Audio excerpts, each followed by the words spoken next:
आज की इस वीडियो में स्मॉल कैप कैटेगरी के दो फंड के बारे में हम जानेंगे और ये फैसला करेंगे कि दोनों में से कौन सा फंड बहुत बेहतर है लमसम करने के लिए।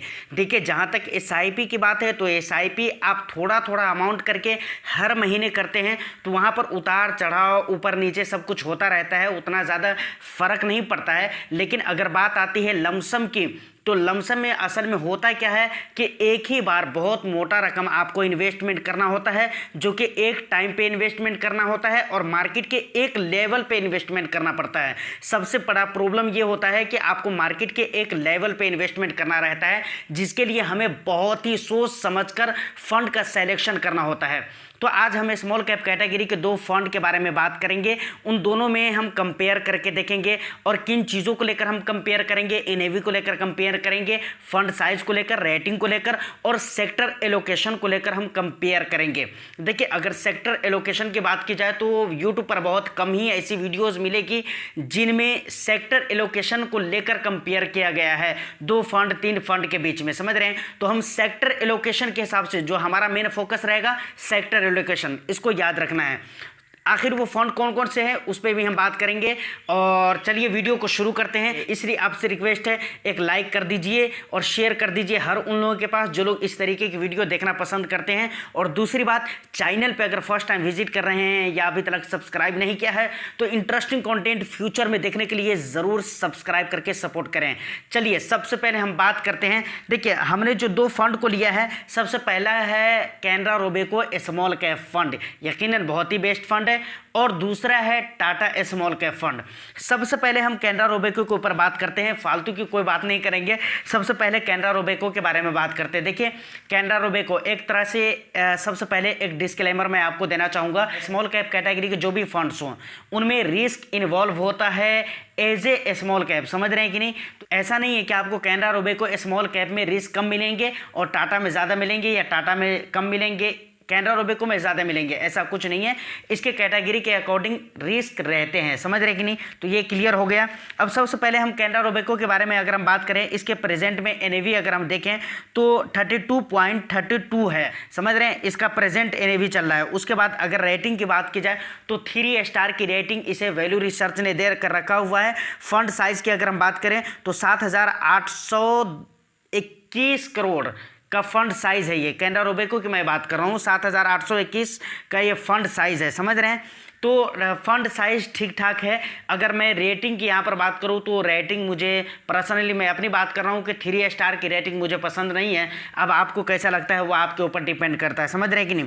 उसके बाद अगर सेक्टर एलोकेशन की बात करें, इक्विटी सेक्टर एलोकेशन की मैं बात कर रहा हूँ, तो देखिए इसमें कौन कौन से सेक्टर्स में पैसे अपने निवेश कर रहे हैं कैनरा रोबेको के फंड मैनेजर, ज़रा हम उस पर बात कर लेते हैं। सबसे पहला सेक्टर है फिनेंशियल, मतलब फाइनेंस का सेक्टर है जो सबसे पहला सेक्टर है।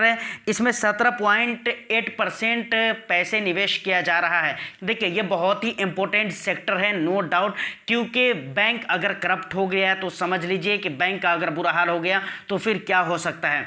तो ये सेक्टर बहुत ही बेस्ट सेक्टर है, इसके बारे में तो बिल्कुल समझना चाहिए। और इसमें फ्यूचर भी है, सबसे बड़ी बात यह है, और हमें फ्यूचर ही देखना है। दूसरा है सेक्टर कैपिटल गुड का सेक्टर है, जिसमें 14% पैसे लग रहे हैं। देखिए, कैपिटल गुड क्या होते, थोड़ा इसको समझ लीजिए, क्योंकि इसको बहुत सारे लोगों को शायद समझ में नहीं आता होगा। कैपिटल गुड क्या होता है, इसको समझने के लिए जैसे कपड़ा बनाने की एक मशीन है, मान लीजिए वहाँ पर कपड़ा बनता है और वहाँ पर फैक्ट्री भी है। अब मशीन है, कपड़ा बन रहा है, तो उसके लिए मशीन की भी ज़रूरत होगी और फैक्ट्री की भी ज़रूरत होगी। फैक्ट्री होगी तब उसमें मशीन रखी जाएगी ना। तो ये फैक्ट्री और मशीन जो हुआ ना, ये एक तरीके से कैपिटल गुड हुआ, समझ रहे कि नहीं। इसी तरीके से अगर मानकर चलिए ये पेन है यहाँ पर रखा हुआ है, समझ रहे हैं, इसको बनाने की एक फैक्ट्री होगी, उसमें एक मशीन भी हो सकती है।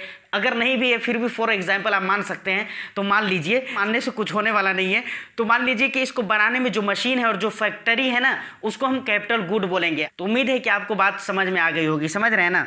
तो कैपिटल गुड का सेक्टर भी बहुत ही बेस्ट सेक्टर माना जाता है। उसके बाद कंस्ट्रक्शन का सेक्टर, देखिए 11%, 11.7% पैसे कंस्ट्रक्शन में लगाए जा रहे हैं। तो ये भी सेक्टर एक बहुत ही अच्छा सेक्टर है। आप सोच लीजिए, देखिए मैं हमेशा किसी भी सेक्टर के ऊपर जब मैं बात करता हूं या किसी भी सेक्टर को जब आप या हम अच्छा कहते हैं तो देखिए आने वाला फ्यूचर में उसका ग्रोथ है कि नहीं है, मतलब क्या फ्यूचर में वो काम और भी ज़्यादा बढ़ने वाला है, उसमें और भी ज्यादती होने वाली है या नहीं होने वाली है। तो कंस्ट्रक्शन की अगर बात करें तो ठीक ठाक है। केमिकल सेक्टर की अगर बात करें तो देखिए इस सेक्टर में टाइम टू टाइम गिरावट होती रहती है। केमिकल सेक्टर में 8.8% पैसे निवेश किए जा रहे हैं। उसके बाद सर्विसेज के जो सेक्टर्स हैं, देखिए सर्विसेज के जो सेक्टर होते हैं वो शायद आपको समझ में आ रहा है, ट्रांसपोर्ट वगैरह हो गया, टेलीकॉम वगैरह हो गया।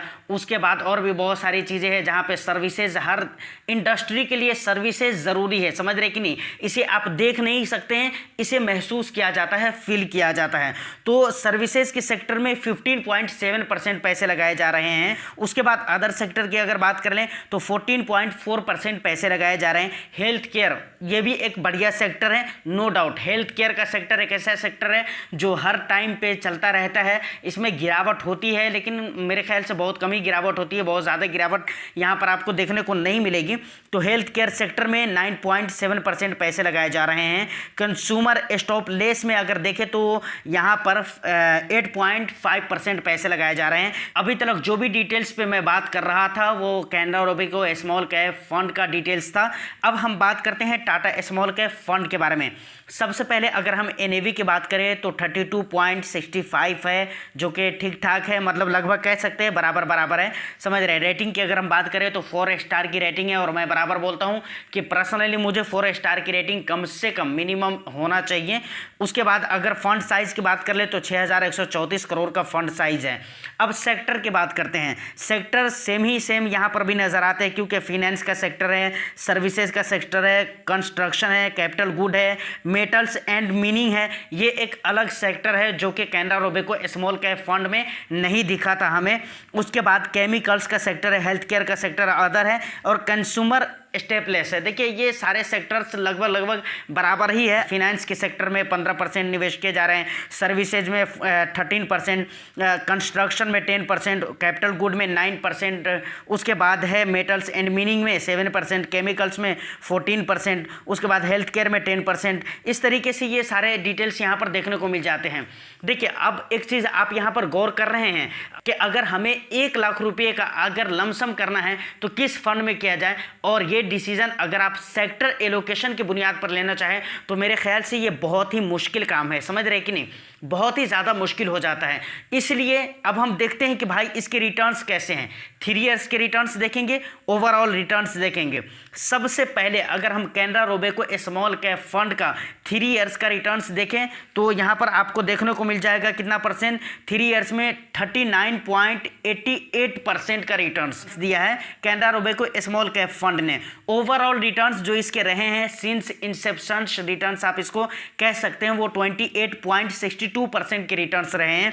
अब अगर वहीं पर टाटा स्मॉल कैप की अगर बात की जाए तो 3 इयर्स के रिटर्न्स जो रहे ना 42.43% के रिटर्न्स रहे हैं। उसके बाद ओवरऑल रिटर्न्स की अगर हम बात करें तो 27.18% का रिटर्न्स रहा है, समझ रहे कि नहीं।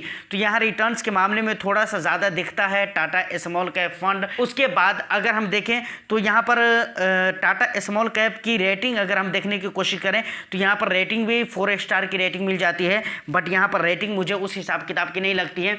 ओवरऑल अगर डिसीजन लिया जाए, अगर ये कहा जाए कि कौन सा फंड ज़्यादा बेटर हो सकता है 1 लाख या 1.5 लाख रुपये के लमसम इन्वेस्टमेंट के लिए, तो मेरे ख्याल से Tata small cap is good. But अगर यहाँ पर अगर कैनरा रोबेको की बात करें तो देखिए सबसे पहली बात, एक बात याद रखिए, ये मैं अपने हिसाब से बात कर रहा हूँ, समझ रहे हैं कि नहीं।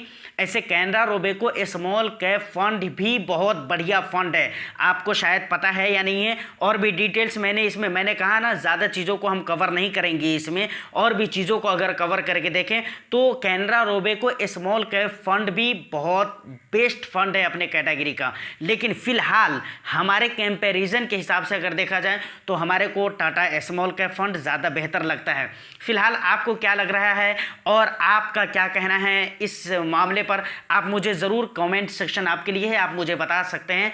और फिलहाल आज की इस वीडियो में इतना ही। उम्मीद करता हूं कि वीडियो आपको अच्छी लगी हो। वीडियो अगर अच्छी लगी हो तो वीडियो को एक लाइक कर दीजिए, शेयर कर दीजिए, चैनल पे फर्स्ट टाइम विजिट कर रहे हैं तो चैनल को सब्सक्राइब जरूर कर लीजिए। मैं फिर मिलता हूँ किसी नेक्स्ट वीडियो में, जब तक के लिए all the best. Thank you for watching.